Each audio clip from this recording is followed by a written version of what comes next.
Now we come to Sutta 5.3.26. This is another quite important sutta. The Buddha said, "Monks, there are these 5 spheres of release, wherein the unreleased mind of a monk, abiding zealous, ardent and resolute, finds release.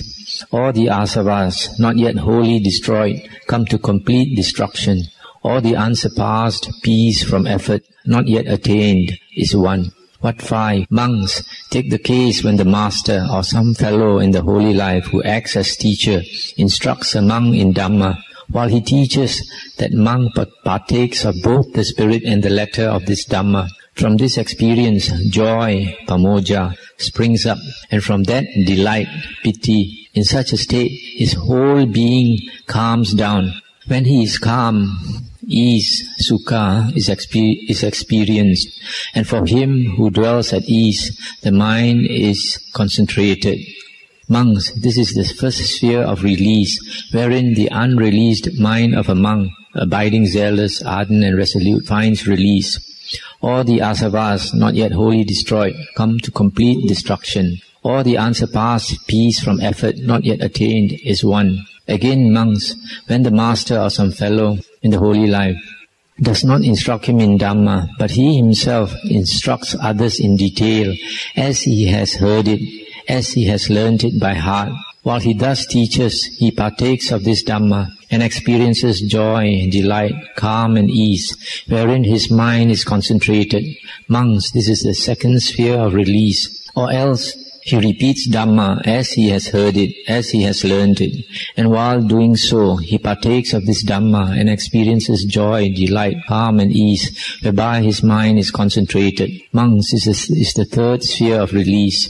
Or else, in his heart, he ponders and reflects on Dhamma as he has heard it, as he has learnt it. He reviews it carefully in his mind, and while doing so, he partakes of this Dhamma and experiences joy, delight, calm and ease, whereby his mind is concentrated. Monks, this is the fourth sphere of release. Or else, some concentration sign, samadhi nimitta, is rightly grasped by him, rightly held by the attention, rightly reflected on, rightly penetrated by wisdom. And while this takes place, he partakes of both the spirit and letter of this Dhamma. From this experience, joy springs up, from that delight. In such a state, his whole being calms down. When he is calm, ease is experienced, and for him who dwells at ease, the mind is composed. Monks, this is the fifth sphere of release, wherein the unreleased mind of a monk, abiding zealous, ardent and resolute, finds release. All the asavas, not yet wholly destroyed, come to complete destruction. All the unsurpassed peace from effort, not yet attained, is one. Monks, these are the 5 spheres of release. It's the end of the sutta. This is a very important sutta, because here you find the Buddha is trying to say the different conditions where a person, a monk, gets released, or the asavas are destroyed. That means he becomes an arahant. And what are these 5 conditions? First one is hearing Dhamma, hearing a teacher teach Dhamma. And when he is listening to the Dhamma, he partakes of the spirit and letter of this Dhamma. And from this, joy arises, and then delight. And then because of these two, he is calm. And when he becomes calm, the mind becomes concentrated. And when the mind becomes concentrated, that is the condition for wisdom to arise, and he gets released. So the first one is hearing Dhamma. That is why hearing Dhamma, the suttas, is very important. We pay attention and hear Dhamma carefully, put all attention there. It is possible, as in many suttas, the Buddha showed that a person can enter the stream. The second one is a person teaches Dhamma, and when he teaches Dhamma, because when he teaches Dhamma, he has to reflect on the Dhamma, ponder in his mind as to how to explain it, and then he partakes of the Dhamma, and joy, delight, calm and ease arises, and his mind becomes concentrated, and he attains release. That is the second condition. The third one, he repeats Dhamma. Repeating Dhamma is also very useful. That means You learn the Dhamma, and instead of just going in one ear and going out the other ear, you listen to it again and again. Or if you have the words of it, you repeat it. Especially certain suttas are very important. You keep on repeating it and you understand more and more. And so that is the third way you get release. You get attainment of Aryahood. The fourth one ponders and reflects on Dhamma. This is also very useful, to ponder and reflect on Dhamma that you have heard. Perhaps tonight you hear the Dhamma. Tomorrow, when you are more free, you can think about the Dhamma that you have heard, reflect on it, and perhaps you understand that in depth what was said, and then you can attain release. Then the fifth one is to contemplate the concentration sign, the sign of meditation. And when you contemplate on the concentration sign, the mind automatically becomes concentrated, and from there, concentrated mind, wisdom arises, and you attain release. So these are the 5 ways. Now, one thing you would like to note is that the condition for calming down the mind here is that joy and delight arises. Joy and delight arises. That means you got to have joy and delight. Not all dukkha, Meditation is not all dukkha. If it's all dukkha, joy and delight cannot arise. That is why in the suttas, the Buddha talked about the bliss of seclusion, the bliss of renunciation, referring to piti and sukha, which from where concentration arises. So remember that meditation is not sitting down and seeing a lot of dukkha. Too much dukkha, then you have no inspiration to meditate, can't keep it up.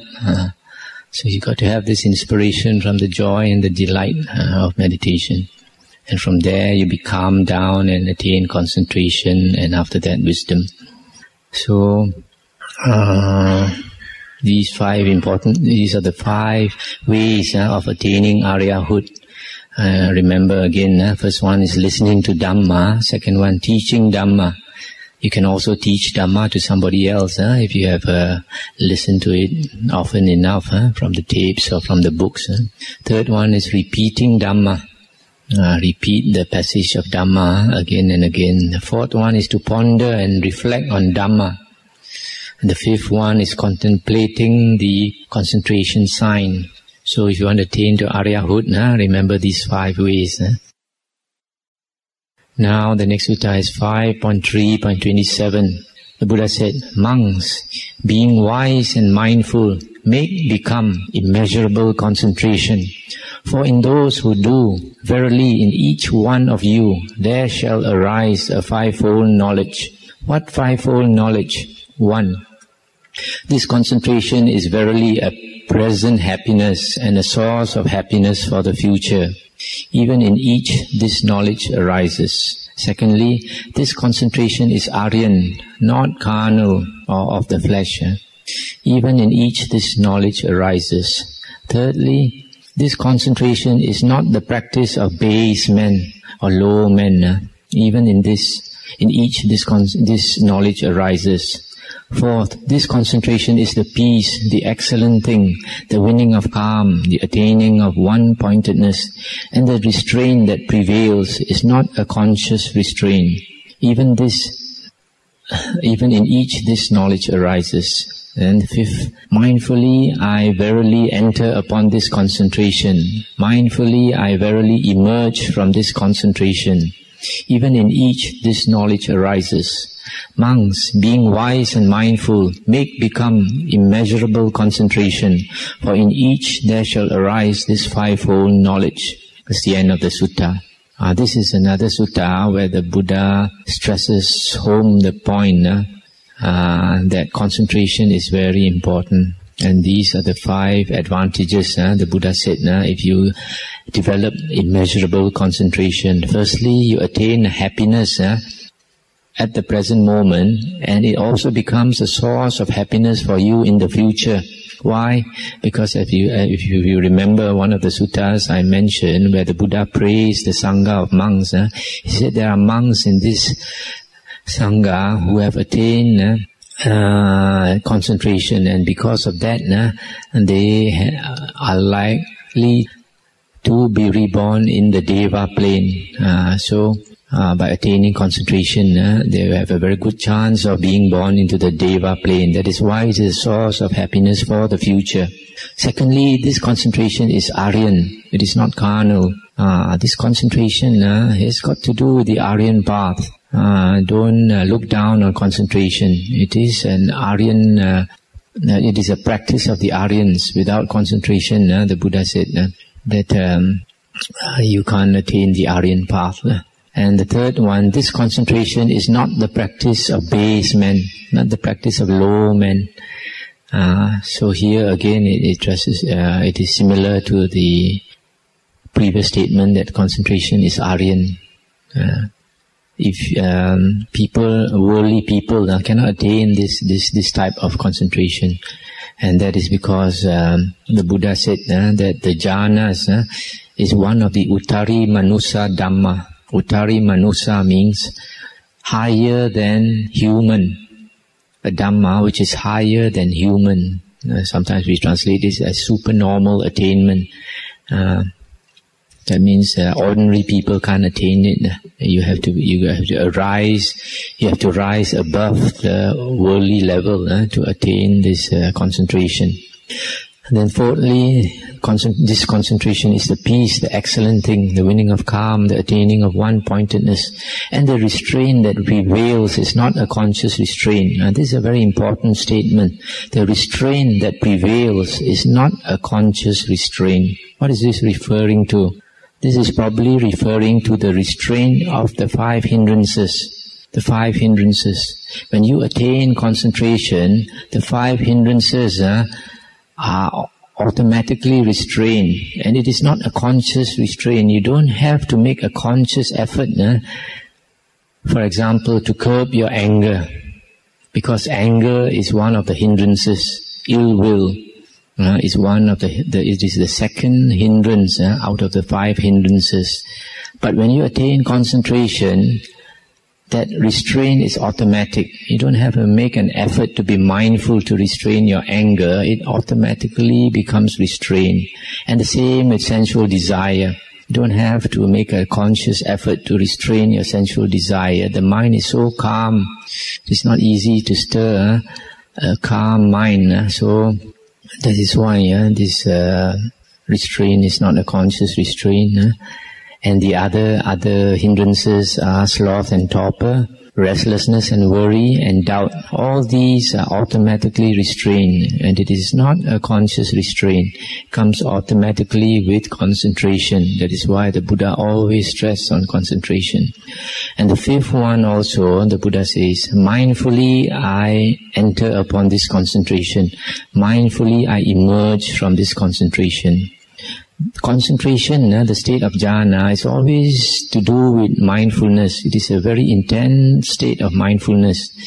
Without an intense state of mindfulness, you cannot attain the jhanas.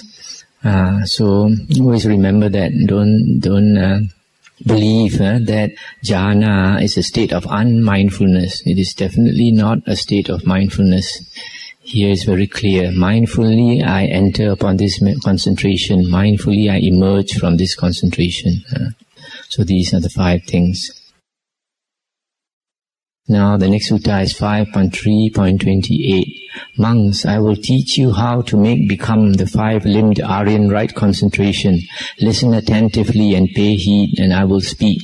Even so, Lord, they replied. And the Exalted One said, Monks, take the case of a monk who, secluded from sense desires, secluded from unwholesome mental states, enters and abides in the first jhana.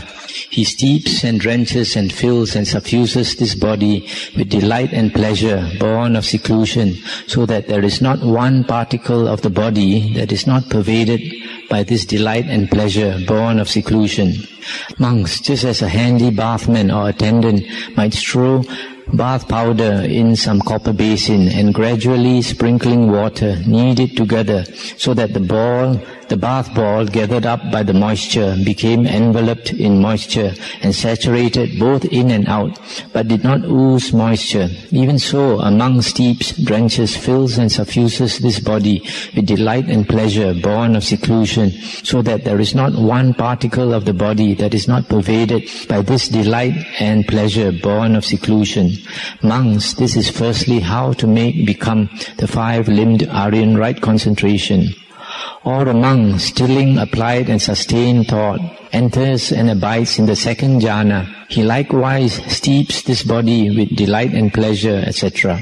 Monks, imagine a pool with a spring, with no water inlet, either on the east side or on the west, or on the north or on the south.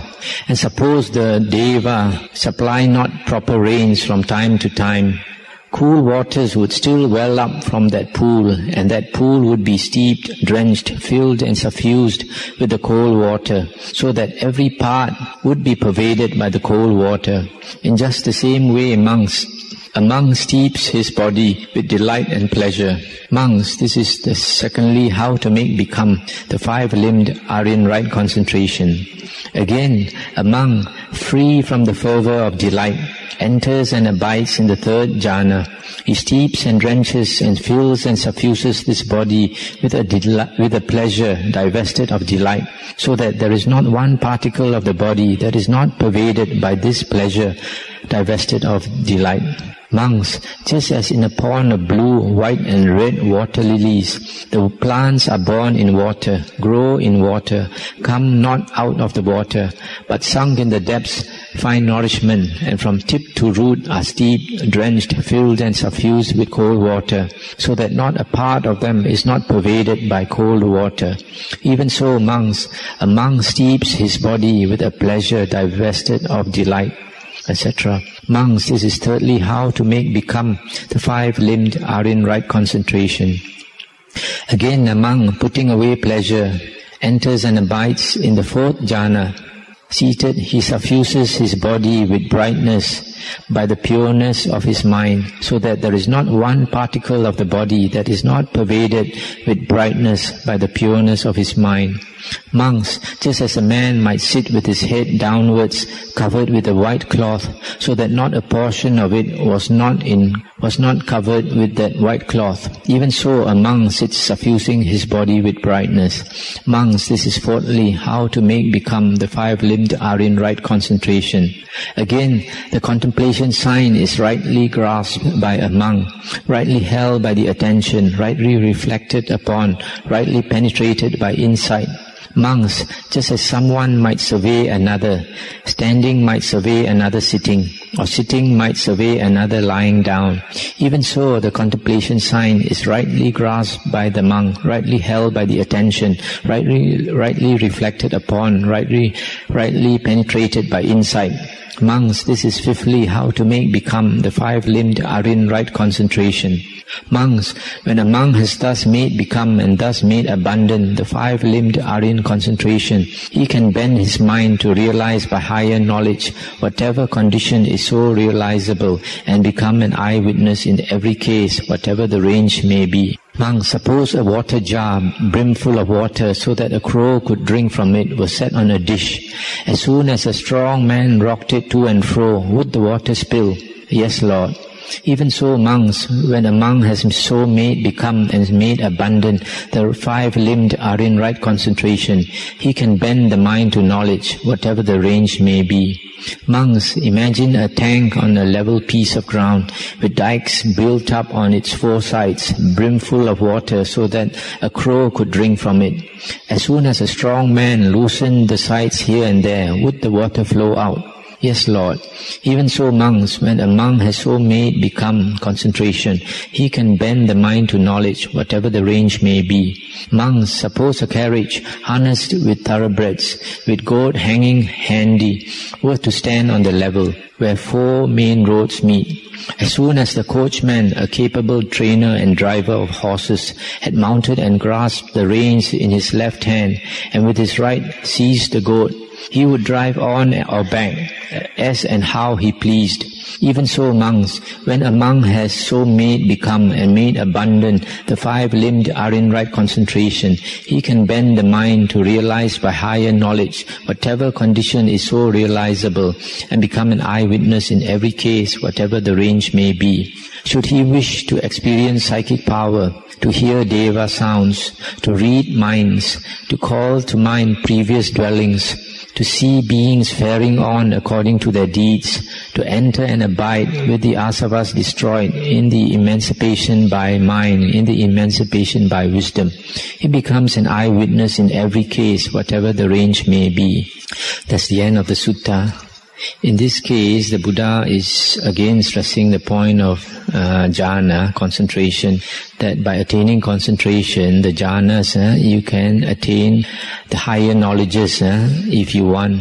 The last part was talking about the abhinyas, the higher knowledges, the ability to display psychic power, to hear deva sounds, sounds of spirits, etc., to read the minds of others, to remember previous lifetimes, and to see beings being born and dying and passing away according to karma. And lastly, to attain the destruction of the asavas that can easily be attained with the Aryan right concentration. And then in this sutta, the Buddha gives the similes for the jhanas. The first jhana, the Buddha gave a simile of a person taking soap bath powder and squeezing it and putting water and gradually making it up into a ball, so that the whole ball of powder becomes enveloped with moisture, saturated with moisture. Every part of it, every particle of it is saturated with water. So in the same way, the Buddha is saying in the first jhana, every part of the body, every particle of the body is suffused with delight and pleasure, piti and sukha. And secondly, the Buddha gave a simile of the second jhana of a pool. And the pool, in the bottom of the pool, in the center bottom of the pool, a spring comes up. And the spring of cold water wells up and pervades every part of the lake. In the same way, this delight and pleasure wells up from within you and pervades every part of the body. And the third jhana, the Buddha gives a simile of a pond of water lilies which grow in the water, and water is covering them all over. Every part of them is covered by water. In the same way, a person in the third jhana experiences pleasure without delight, without pity in every particle of the body. And then the fourth jhana, the Buddha gives a simile of a person covered with a white cloth from the head down to the toes. In the same way, a person in the fourth jhana, the body is completely bright. The mind is, the brightness pervades every part of the body. That from here you can understand why the fourth jhana is so important. Because some other sutta, if you remember, I've said before that the condition for insight, the Buddha said, is a bright mind. When the mind becomes very bright, that is the best condition for attaining insight and wisdom. That is why the fourth jhana is a very, very good state for attaining wisdom. And the last one is the contemplation sign, the meditation sign is rightly reflected upon, and so that wisdom arises. That is the Aryan right concentration.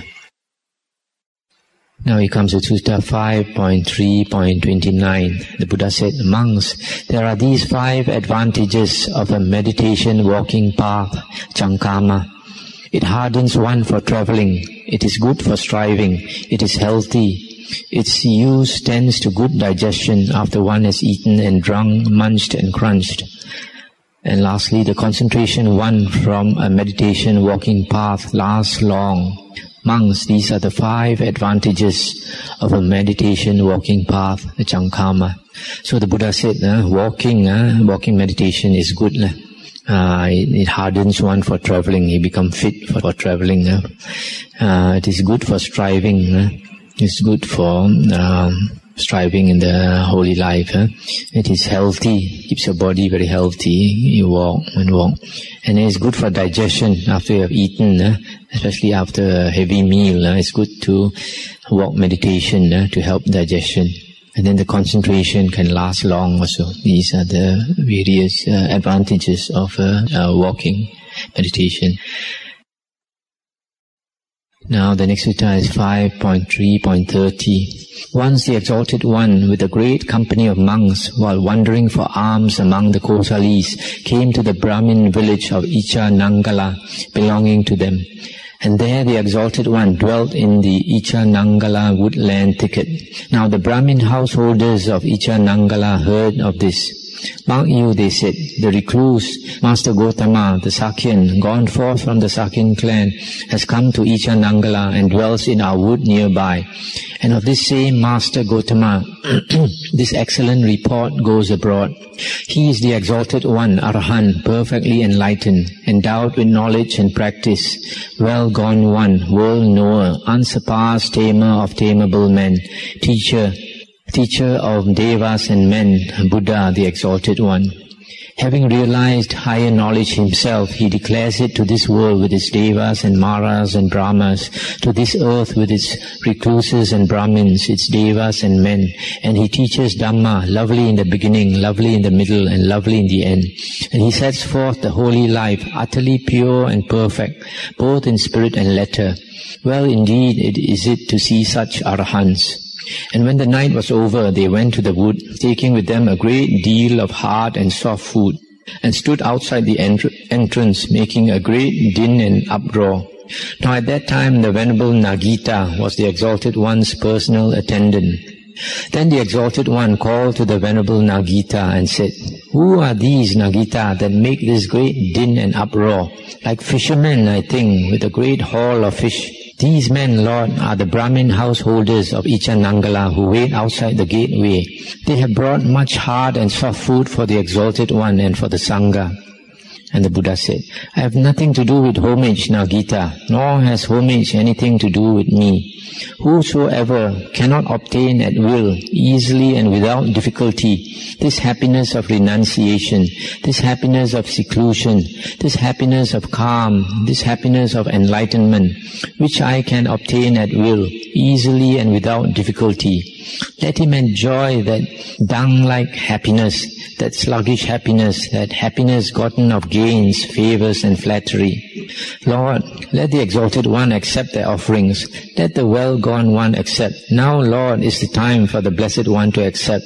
For wheresoever henceforth the Exalted One shall go, the Brahmin householders of town and country will be just as inclined to give. Lord, just as when the rain deva rains big drops, the water flows with the incline.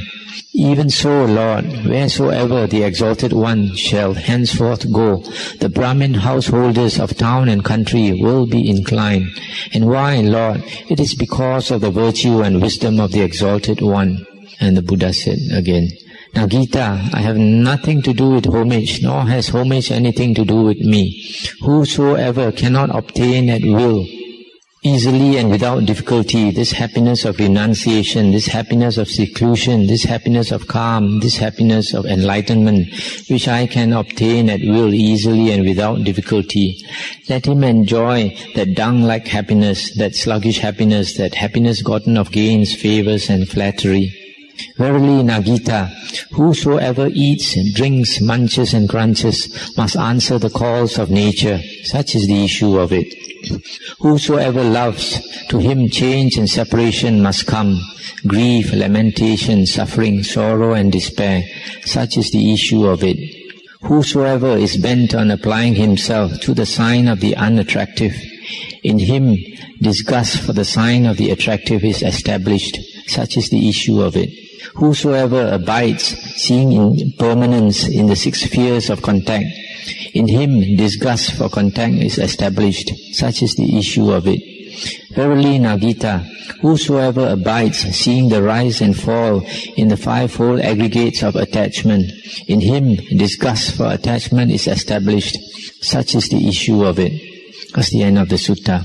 It's an interesting sutta. It shows that the Buddha likes the peace and quiet,